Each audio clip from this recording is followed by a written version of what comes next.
YouTube fan community, Gary Usher fans, random people on the internet, my name is Giggins. We're here today to talk about a very, very cool album, Smile For Me, a symphonic tribute to Brian Wilson, produced, arranged, and conducted by Gary Usher. This is a fantastic album that I did not know about until fairly recently, and I'm so glad I took a chance and picked it up because, one, Gary Usher, two, Beach Boys, I'm gonna listen to it. I was really surprised by how much I enjoyed this, and now it's a testament to Brian's music, of course, but it's also the interpolation that Gary puts on these things. So like he takes these songs and stays pretty faithful to the original construct of the track, but adds different elements and brings different emotions out of the music on its own because there's obviously no voices. You're just relying on the music. It's a wonderful body of work, and I've played this thing like a countless amount of times since I got it. It's been a lot of fun to sit with and just enjoy. And there's a handful of songs on here that you would not expect to see. For instance, there's some usual suspects like In My Room, which Gary co-wrote, but God Only Knows, Warmth of the Sun. But then you get some weird ones. You get Busy Doing Nothing, Pet Sounds, Friends, Fall Breaks, and Back to Winter. Where the hell did that come from?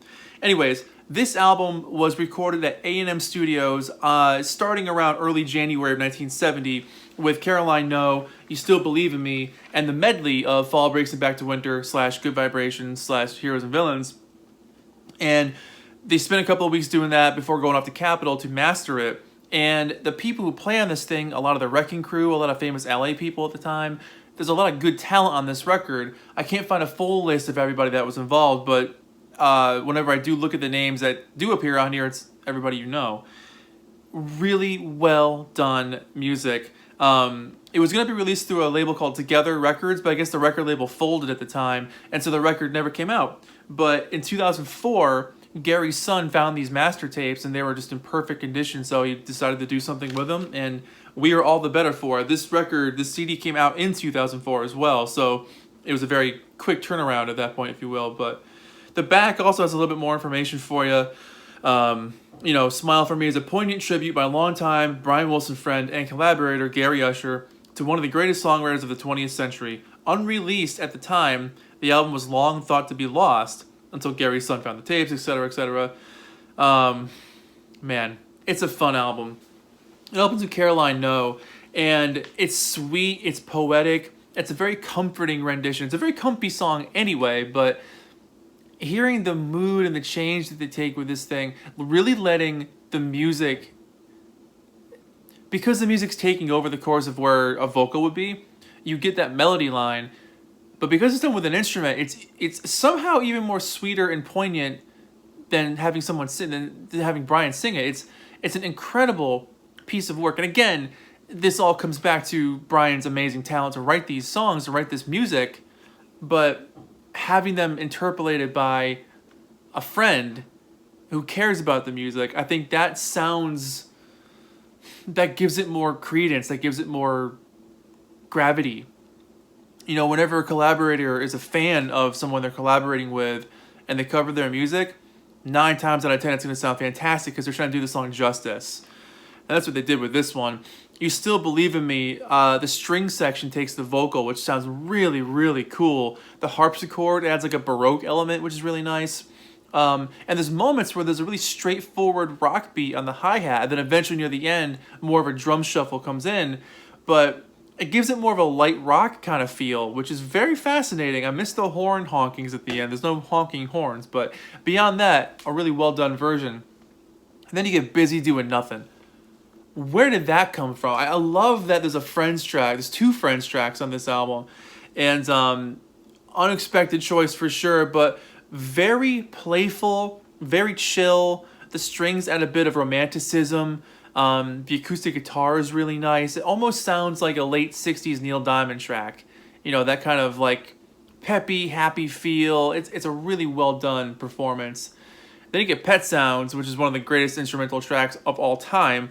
And this version's cool. It gives it a little bit more of that bossa nova shuffle that it kind of has to begin with, but it's exaggerated a little bit more on this one.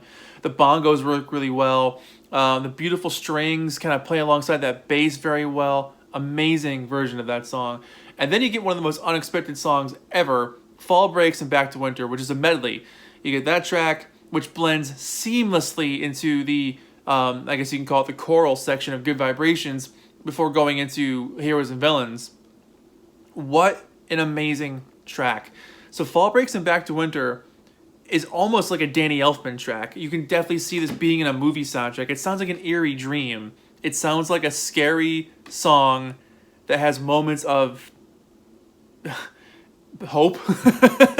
It's a very dreamlike sequence track. But the way it blends so seamlessly into that choral section of gotta keep those loving good. It goes into that bit for Good Vibrations before becoming Heroes and Villains.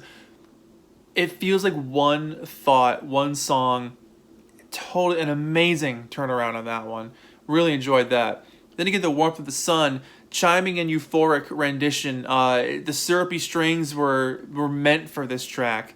Love the cymbal work. Very simple bass on this thing. It's a pretty straightforward performance, but it works. God Only Knows has some really great acoustic guitar picking. A dense amount of strings. The drama, the tension, the heart, everything you love about this song is there. After that, you've got a slightly deeper track with Please Let Me Wonder. Real smooth, gentle, but it picks up just in the right places. It captures the spirit of the original, for sure. Followed by Friends, and I will always say how much I love this track. I think there's an oboe doing the vocal line in this thing. I can't really tell. Playful and fun. Certainly invokes those warm, happy, friendly feelings. Definitely a cool version of it. And then In My Room sounds like a TV theme for a British TV show in the 60s. It's direct, it's poignant and sympathetic. Very warm, well-performed track. Really enjoy that one a lot. It's a great closer, too. It's definitely got its moments of kind of Gary showing a little bit more of his songcraft. So it's a little bit more of an embellishment on his part. But let me show you the inside. This is the CD and the booklet again, which just, basically is just repeats what's on the back of the jacket. And the inside is a very simple little thing. Joey Steck, one of the guys who put this album together, and Steve Stanley, they give some history about working with Gary and kind of what it was like to be with him and how stoked did they think he would be to see this thing finally come out. It blows my mind that whenever great music is created and unreleased, it's always like, do the people who play on those things ever think like, oh man, when's that going to come out? Like the session people? Obviously, if you're in a band, you're aware of what's happening as you're inside the band. But like, you think about the Wrecking Crew or all these people from the LA area or any session player ever who comes in, is paid to play on a track, okay, see you later, and then does that track ever come out? It's really fascinating because the performances on this album are so full of heart and love and appreciation for the music. And you gotta remember, when this was being done in late 69, early 70, the Beach Boys were not popular in America.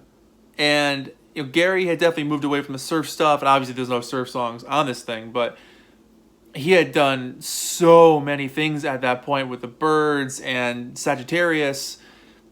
To see him sort of revisit his Brian Wilson days and just being a friend of his, to make this album, I wonder if Brian ever heard it. I wonder if Brian ever heard the original tracks, like as Gary was making it. I would love to know more about that, but man, it's a beautiful album. Sonically, it sounds fantastic, and it's just so much fun to listen to. Just short of a half hour, you will find yourself repeating this thing over and over again. Just a beautiful album. So 8 out of 10 for me. It's fantastic. I highly recommend it. So there you go. Yeah, Smile for Me, a symphonic tribute to Brian Wilson by Gary Usher. 8 out of 10. Let me know if you've heard this thing before. I was new to it. I've never seen it in a store before pretty recently, and I grabbed it, and I'm really happy I did. It's a great part of my collection now, so let me know what you guys think about this thing, if you've heard it, or if you want to check it out. It might be online. I don't know. The CD probably still available. It was a new CD, so who knows? But anyways, my name is Giggins. Thank you so much for watching. I really appreciate you guys being here. Let me know what you think about Smile for Me, which I don't know if that was the original title, if they just did that for the project, especially because the Smile album, Brian Wilson Presents Smile, had come out in 2004. It may have been done to sort of ride its coattails a little bit, if you will. But anyways, great album. Pick it up. Thanks for watching. My name is Giggins. I'll see you in the next episode. Take care of yourselves. Bye-bye.